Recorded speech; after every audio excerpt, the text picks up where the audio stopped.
بسم الله والصلاة والسلام على رسول الله صلى الله عليه وسلم.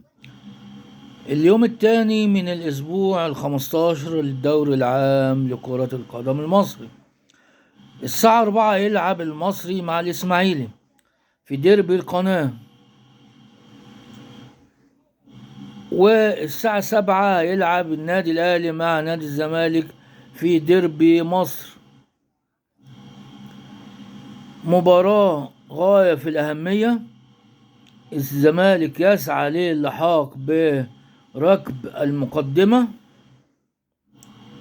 والأهلي في المركز الثاني حاول الفوز والصعود للمركز الأول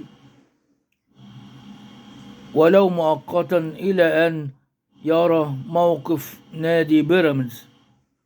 فمباراة مهمة جدا ينتظرها المصريين جميعا والعرب أيضا. فنتقابل إن شاء الله الساعة 7 في لقاء الأهلي والزمالك بإذن الله، وإلى لقاءات قادمة. نقول السلام عليكم.